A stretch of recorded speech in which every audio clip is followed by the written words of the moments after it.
For business and personal promotions in Suman TV Kannada, please contact 9686376663. Hi hello ಎಲ್ರಿಗೂ ನಮಸ್ಕಾರ. ನೀವು ನೋಡ್ತಾ ಇದ್ದೀರಾ ಸುಮನ್ ಟಿವಿ ಕನ್ನಡ. ನಾನು ಪೂಜಾ ಶಿವಕುಮಾರ್. ಎಸ್ ವೀಕ್ಷಕರೇ, ತಾಯಿ ಸೆಂಟಿಮೆಂಟು, ಪ್ರೀತಿ ಸೆಂಟಿಮೆಂಟು, ಜೊತೆಗೆ ಮಚ್ಚು ಸೆಂಟಿಮೆಂಟು, ಈ ಮೂರು ಅಂಶಗಳಿಟ್ಕೊಂಡು ಸಿನಿಮಾ ಮಾಡೋದು ಯಾರು ಹೇಳ್ರಿ ನಮ್ಮ ಕನ್ನಡ ಚಿತ್ರರಂಗದಾಗ? ಒನ್ ಅಂಡ್ ಓನ್ಲಿ ನಮ್ಮ ಜೋಗಿ ಪ್ರೇಮ್ ರೀ.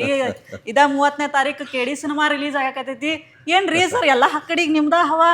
ಒಂದ್ ತಿಂಗಳು ಯಾವ್ದೋ ಒಂದು ಹವಾ ಕ್ರಿಯೇಟ್ ಮಾಡಿದ್ರಿ ನೀವು? ಅಯ್ಯಯ್ಯೋ, ಈಗೇನ್ರಿ ಮತ್ತೆ ಹವಾ ಶುರು ಮಾಡಿರಿ? ಅವ ಗೊತ್ತಾಯ್ತ್ರಿ, ಕೇಳಿ 30ನೇ ತಾರೀಕು ಥಿಯೇಟರ್ಗೆ ಗೊತ್ತಾಯ್ತ್ರಿ. ನೋಡ್ರಿ, ನೋಡೋದ ಇರ್ತದ ಬಿಡ್ರಿ, ನೋಡ್ತೀವಿ ನಾವು. ಅಲ್ರಿ ಸರ್, ಈ ಲಾಸ್ಟ್ ಮಂತ್ನಾಗ ಅದ ಏನ ಸರಸ್ ಅವು ಇವು ಏನೋ ಮಾಡಿದ್ರ, ಯಾಕೆ ಸರ್? ಅವೆಲ್ಲ ನಡೀತಾ ಇರ್ತಾವ ಬಿಡಿ, ಅದೊಂದು ಇದಕ್ಕೆ ನಡೀತಾ ಇರುತ್ತೆ. ಸೊ ಬರುತ್ತೆ ಹೋಗುತ್ತೆ. ಬೇಸರ ಆತೇನ್ ನಿಮ್ಗೆ?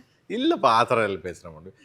ಕ್ರಿಯೇಟರ್ ಆಗಿರೋರು ಯಾವತ್ತೂ ಏನಕ್ಕೂ ಬೇಸರ ಮಾಡ್ಕೋಬಾರ್ದು. ಕ್ರಿಯೇಟರ್ ಏನಕ್ಕೆಂದ್ರೆ ತಪ್ಪು ಸರಿ ಮತ್ತು ಇದನ್ನೆಲ್ಲ ಏನಂದ್ರೆ ಸ್ವಂತ ನಮಗೋಸ್ಕರ ನಾವು ಮಾಡ್ಕೊಳ್ಳಲ್ಲ. ಜಸ್ಟ್ ಲೈಕ್ ಎ ಪಬ್ಲಿಕ್, ಜನ ಅವ್ರು ನೋಡೋಕ್ಕೋಸ್ಕರ. ಸೊ ಯಾವಾಗಲೂ ಅಷ್ಟೇ, ಇದು ಸೀಲ್ ಅಂತ ಇರಬಾರ್ದು. ಅಂದರೆ ಕ್ರಿಯೇಟ್ ಮಾಡಿದಾಗ ಇಲ್ಲ ಇದು ನಂದು, ಇದು ನಾನೇ ಅಂತ ಇರಬಾರ್ದು. ಸರಿ ಇಲ್ಲ, ಮತ್ತೆ ತಿದ್ದಿ ಮುಂದೆ ನಡಿಬೇಕು, ಚೇಂಜ್ ಮಾಡಿ ಹೋಗ್ತಾ ಇರಬೇಕು. ಅದು ಸಿಂಪಲ್. ಚೇಂಜ್ ಆಯಿತು, ಸೊ ಬರ್ತದೆ. For business and personal promotions in Suman TV Kannada, please contact 9686376663. ಅಲ್ರಿ ಸರ್, ಲೋಕಸಭೆಗೆಲ್ಲ ನಿಮ್ದ ಹಾಡಿನ ಚರ್ಚೆ ರೀ ಸರ್. ಅಲ್ಲಿ ಯಾರನ್ನ ಮಾತಾಡಕತ್ತಿದ್ರು ಹಂಗ ಹಂಗ ಅಂತಂದೇಳಿ. ಬಟ್ ಏನೋಪ್ಪ, ನನಗೆ ಏನನ್ಸ್ತಂದ್ರೆ ಜೋಗಿ ಪ್ರೇಮ್ ಅವ್ರನ್ನ ಯಾವತ್ತಂಗೆ ನೋಡಿರ್ಲಿಲ್ಲ. ಈಗ ಯಾಕೆ ಹಂಗೆ ಮಾಡ್ಯಾರ ಅನ್ಕೊಂಡೆನಾ? ಯಾಕ್ರಿ ಸರ್? ಇರ್ಲಿ, ಮಾಡೋರಲ್ಲ ಮಾಡಿ. ಗಿಮಿಕ್ ನಡ್ಸಿದ್ರಿ? ಒಳ್ಳೇದಾಗ್ಲಿ, ಮಾಡೋರ್ಗೆಲ್ಲ ಒಳ್ಳೇದಾಗ್ಲಿ ಪಾಪ. ಭಾಳ ಮಂದಿ ಕಮೆಂಟ್ ಹಾಕಿದ್ರಲ್ಲಿ. ಹೌದಾ? ಏನು ಭಾಳ ಮಂದಿ ಕಮೆಂಟ್ ಹಾಕಿದ್ರಿ, ಏನೋ ಒಂದು ಹೈಪ್ ಕ್ರಿಯೇಟ್ ಮಾಡಕ್ ಮಾಡ್ಯಾರ. ನಮ್ಮ ಅಣ್ಣ ಹಂಗಲ್ಲ, ನಮ್ಮ ಪ್ರೇಮಣ್ಣ ಹಂಗಲ್ಲ ಅಂತಂದು ಹೇಳಿ ಭಾಳ ಮಂದಿ ಕಮೆಂಟ್ ಭಾಳ ಮಂದಿ. ಅದಕ್ಕೆ ನಾ ಅಂದೆ, ಹಂಗಲ್ಲ ನೀವು ಏನ ತಪ್ಪ ಹಾಕವ್ರಿ, ತಿದ್ಕೊಂಡು ಹೋಗ್ಬೇಕು, ಮುಂದಕ್ಕೆ ಹೋಗ್ಬೇಕ್ರಿ, ಅಷ್ಟೇ ರೀ. ಅಲ್ರಿ, KD ಸಿನಿಮಾದಾಗ ಏನೇನ್ ಇಟ್ಟಿರ್ರಿ ಸರ್? ಏನೋ ದೊಡ್ಡ ಮಂದಿ ಎಲ್ಲ ಹಾಕೊಂಡು ಸಿನಿಮಾ ಮಾಡಿರಿ. ಇದಾರೆ, ಸುಮಾರು ಜನ ಇದಾರೆ.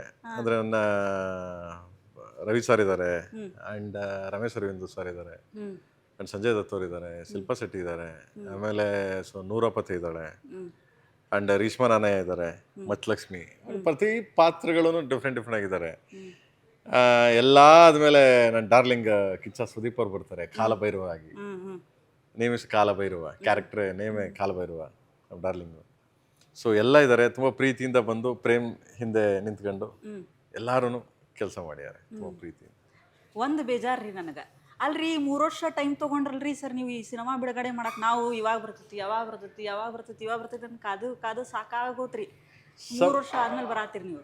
ಆಗ್ತವೆ ಸಮ್ ಟೈಮ್ ಅಡೆತಡೆಗಳಾಗ್ತವೆ. ಯಾವ ಥರ ಅಡೆತಡೆಗಳಾಗ್ತವೆ, ಯಾಕೆ ಆಗ್ತವೆ ಅಂತಂದರೆ, ಸಮ್ ಟೈಮ್ ಕೆಲಸ ನಡೀತಾ ಇರುತ್ತೆ, ಎಲ್ಲೋ ಒಂದು ಕಡೆ ಯಾವುದೋ ಪ್ರಾಬ್ಲಮ್ ಆದಾಗ ಸ್ವಲ್ಪ ಅದು ಎಳೆಯುತ್ತೆ.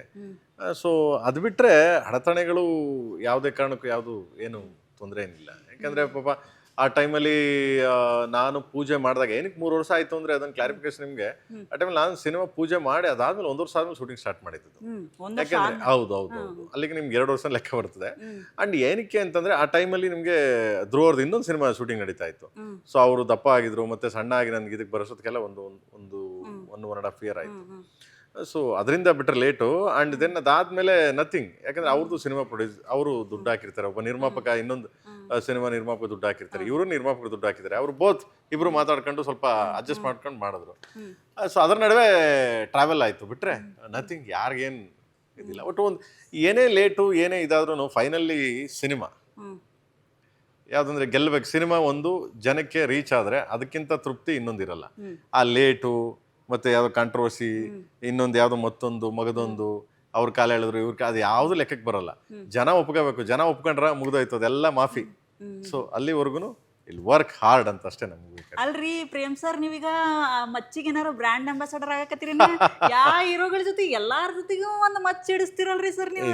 ಇಲ್ಲ ಅದು ನಮ್ಮ ಕರ್ನಾಟಕದ ಸೊ ಅಂಡರ್ ವರ್ಲ್ಡ್ ಅನ್ನೋದೇನು ಬೇಸ್ಡ್ ಆನ್ ಅಂಡರ್ ವರ್ಲ್ಡ್ ಅಂತ ಏನಿದೆ. ಈಗ ನೀವು ಮುಂಬೈಗೆಲ್ಲ ಪಿಸ್ತೂಲ್ ಗನ್ನು ಅವೆಲ್ಲ ತೆಗ್ತವೆ.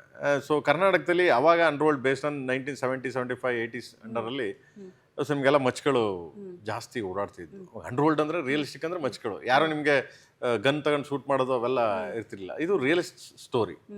ಇದು ಬಂದ್ಬಿಟ್ಟು ಬೆಂಗಳೂರಲ್ಲಿ ನಡೆದಂಥ 1975 ನಡೆದಂಥ ಒಂದು ಕತೆ. ಸೊ ಅದನ್ನು ನಾವು ಸಿನಿಮ್ಯಾಟಿಕ್ ಆಗಿ ವೈಭೀಕರಣ ಮಾಡ್ಕೊಂಡಿದ್ವಿ. ಯಾಕಂದ್ರೆ ಈ ಜನ್ರೇಷನ್ಗೆ ಭಾರತದಂತೆ ಎಲ್ಲ ಲ್ಯಾಂಗ್ವೇಜು ರಿಲೀಸ್ ಆಗಿರೋದ್ರಿಂದ ಸೊ ಅದನ್ನು ವೈಭೀಕರಣ ಮಾಡ್ಕೊಂಡು ಬಂದಿದ್ವಿ. ಬಟ್ ಒಬ್ಬೊಬ್ರದ್ದು ಒಂದು ಸ್ಟೈಲ್ ಇರುತ್ತೆ, ಮಚ್ ಹಿಡಿಯೋ ಸ್ಟೈಲ್ ಇದೆಯಲ್ಲ. ಈಗ ದರ್ಶನ್ ಅವರು ಮಚ್ ಹಿಡಿದ್ರು ಕರಿಯ ಸಿನಿಮಲ್ಲಿ, ಅದಾದ್ಮೇಲೆ ಅಣ್ಣ ಶಿವಣ್ಣ ಜೋಗಿ ಇದರಲ್ಲಿ ಅವ್ರವ್ರದೇ ಒಂದೊಂದು ಸ್ಟೈಲ್ ಇರುತ್ತೆ. ಸೊ ಮಚ್ಚು ಕತೆ ನಂದಿರ್ಬೋದು, ಇದಿರ್ಬೋದು.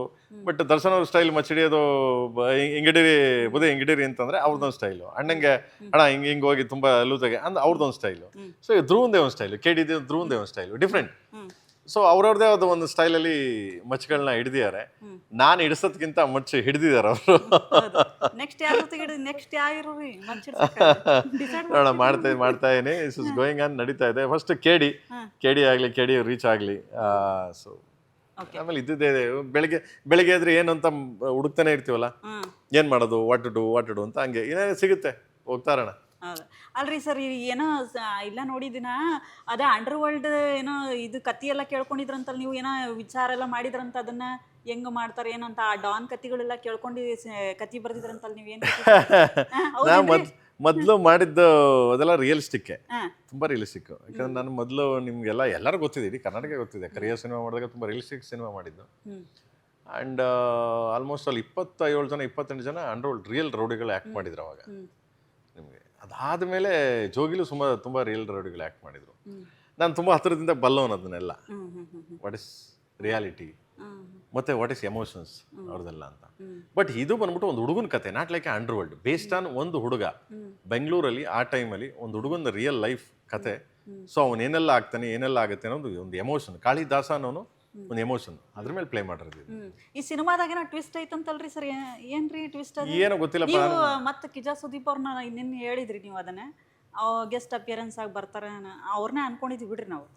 ಮತ್ತೇನಾರು ಟ್ವಿಸ್ಟ್ ಇಟ್ಟಿರೇನ ಇದ್ರಾಗ? ಏನಿಲ್ಲಪ್ಪ, ಬರ್ತಾರೆ ನೋಡಿ, ಪಿಕ್ಚರಲ್ಲಿ ಬರುತ್ತೆ, 30ನೇ ತಾರೀಕು ಬರ್ತದೆ, ನೋಡೋಣ ಜನ ಏನೇನು ಟ್ವಿಸ್ಟ್ಗಳು ಏನೇನು ಮಾಡ್ತಾರೆ ನೋಡುವ.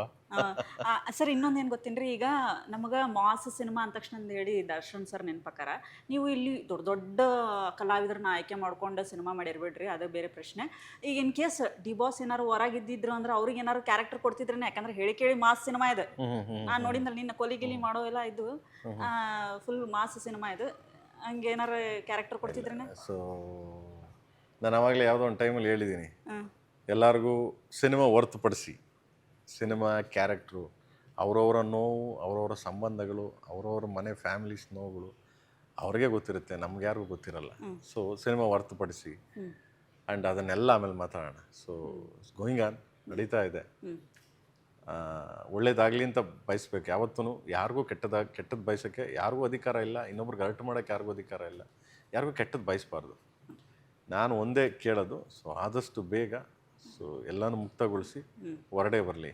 Always I am there for you. ನಾನು ಯಾವಾಗಲೂ ದರ್ಶನ್ ಒಟ್ಟಿಗೆ ಇರ್ತೀನಿ, ಇಡೀ ನನ್ನ ಫ್ಯಾಮಿಲಿ ಇರ್ತಾರೆ, ಎಲ್ಲರಿಗೂ ಗೊತ್ತಿದೆ ಸಿನಿಮಾ ಹೊರತುಪಡಿಸಿ. ಸೊ ಬೇಗ ಸರ್, ಇನ್ನು ತಾಯಿ ಸೆಂಟಿಮೆಂಟ್ ಅಂದ್ರೆ ಕೇಳೋದ ಇಲ್ಲಿ ಬಿಡ್ರಿ, ನಾನೇ ಹತ್ತೀನಿ ನಿಮ್ಮ ಸಿನಿಮಾ ನೋಡಿ. ಈ ಸಿನಿಮಾದಾಗ ಹೆಂಗ್ರಿ ಸರ್, ಹಳಸ್ತೀರೇನ ಮಂದಿನ? ನೋಡಿ, ಸಿನಿಮಾ 30ನೇ ತಾರೀಕು ಬರುತ್ತೆ, ಬಂದಾಗ ಗೊತ್ತಾಗುತ್ತೆ ಯಾರ್ಯಾರು ಏನೇನು ಫೀಲ್ ಆಗುತ್ತೆ ಅಂತ. ನೋಡಿದವರೆಲ್ಲ ಹೇಳ್ತಾರೆ ತುಂಬ ಫೀಲ್ ಆಗುತ್ತೆ ಅಂತ. ಲೆಟ್ಸ್ ಸಿ, ಥ್ರಿಲ್ಲಾಗಿ ಫೀಲ್ ಆಗುತ್ತೆ. ಮದರ್ ಅನ್ನೋದು ಬೇರೆ, ಮದರ್ ಎಮೋಷನ್ಸ್ ಅನ್ನೋದು ಏನಿದೆ ನಿಮ್ಗೆ, ಅದನ್ನ ಹೋಲಿಕೆ ಮಾಡೋಕ್ಕೆ ಜಗತ್ತಲ್ಲಿ ಇನ್ನೊಂದಿಲ್ಲ. ಇಡೀ ಜಗತ್ತು ಪ್ರಪಂಚದಲ್ಲಿ ಏನೇ ಹುಡಿಕೊಂಡ್ರು ಮದರ್ ಎಮೋಷನ್ನ ಬೀಟ್ ಮಾಡೋಂಥ ಯಾವುದೇ ಕಂಟೆಂಟ್ ಇಲ್ಲ. ಯಾಕೆಂದರೆ ಸೊ ಕಣ್ಣಿಗೆ ಕಾಣೋದು ದೇವರು ಅಂದರೆ ಅವಳೊಬ್ಳೆ ತಾಯಿ. ಅವಳನ್ನ ಬೀಟ್ ಮಾಡೋಕ್ಕೆ ಜಗತ್ತಲ್ಲಿ ಇನ್ನೊಬ್ಳು ಹುಟ್ಟಕ್ಕೆ ಚಾನ್ಸೇ ಇಲ್ಲ. ಅದಕ್ಕೇನಾಗುತ್ತೆ, ಅದು ಅಲ್ಲಿಗೆ ಜೋಗಿಯನ್ನು ಒಂದು ಇದಕ್ಕೆ. ಸೊ ಇದೇ ಬೇರೆ ಎಮೋಷನ್ಸ್. ಅಂದ್ರೆ ಇಲ್ಲಿ ಜೋಗಿಗಿದು ಅದಕ್ಕೂ ಏನು ಕನೆಕ್ಟ್ ಇಲ್ರಿ ಸರ್ ಸಿನಿಮಾ? ಅದೇ ಬೇರೆ, ಇದೇ ಬೇರೆ. ಈ ಸಿನಿಮಾ ಈ ಟ್ರೇಲರ್ ನೋಡಿ ನಿನ್ನೆ ಕೆಲವೊಂದಷ್ಟು ಜನ ಕಮೆಂಟ್ ಹಾಕಿದ್ರು, ಈ ನೋಡಿದ್ರೆ ಒಂಥರ ಕಬ್ಜಾ ಸಿನಿಮಾ ಇದ್ದಂಗೆ ಐತಿ, ಅದು ಹೋಲಿಕೆ ಮಾಡ್ಯಾರ ಭಾಳ ಮಂದಿ. ಏನಂತೀರಿ ಸರ್ ನೀವು? ಗೊತ್ತಿಲ್ಲಪ್ಪ, ನನಗೆ ಅದನ್ನೆಲ್ಲ ಇದು ಮಾಡೋಕ್ಕಲ್ಲ. ಅವ್ರವ್ರ ಅನಿಸಿಕೆಗಳದು, ನಾನೇ ಯಾಕೆ ಕೇಳಬೇಕಪ್ಪ? ಅವ್ರವ್ರ ಅನಿಸಿಕೆಗಳದು, ಅದಕ್ಕೂ ನನಗೂ ಸಂಬಂಧ ಇಲ್ಲ. ನಾವೊಂಥರ ರೈತರುಗಳಿದ್ದಂಗೆ ಕೆಲಸ ಮಾಡ್ತಿರ್ತೀವಿ, ಇದಿಲ್ಲ ಇನ್ನೊಂದು, ಅದಿಲ್ಲ ಇನ್ನೊಂದು, ಅದಿಲ್ಲ ಅಂತ. ರೈತರುಗಳು ಅಚ್ಚುಕಟ್ಟಾಗಿ ನೀಟಾಗಿ ಒಂದು ಡೆಡಿಕೇಟ್ ಮಾಡಿ ಒಂದು ತಂದು ಬಿಡ್ತೀವಿ. ಅದು ಮಿಕ್ಕಿದ್ದು ಮಾತಾಡೋದು, ಇಷ್ಟ ಇದೆ ಇಷ್ಟ ಇಲ್ಲ, ಯಾಕೆ ಏನು, ಅದ್ಯಾಕೆ ಹಿಂಗಾಗೋಯ್ತು, ಇದ್ಯಾಕೆ ಹಿಂಗಾಗೋಯ್ತು ಎಲ್ಲ ಬಿಟ್ಟಿದ್ದು ಅವ್ರುಗಳಿಗೆ ಬಿಟ್ಟಿದ್ದು. ಚರ್ಚೆ ಅವ್ರುಗಳ ಚರ್ಚೆ, ಅದು it's not my profession. I am working I am always maker. ಒಬ್ಬ ಕ್ರಿಯೇಟರ್, ಒಬ್ಬ ಮೇಕರು, ಇದು ನಂದು ಅಂತ ತೆಗೆದು ಬಿಡ್ತೀನಿ. ಅದು ತಗೊಳ್ಳೋದು ಬಿಡೋದು ಇಷ್ಟಪಡೋದು ಅವ್ರಿಗೆ ಬಿಟ್ಟಿದ್ದು.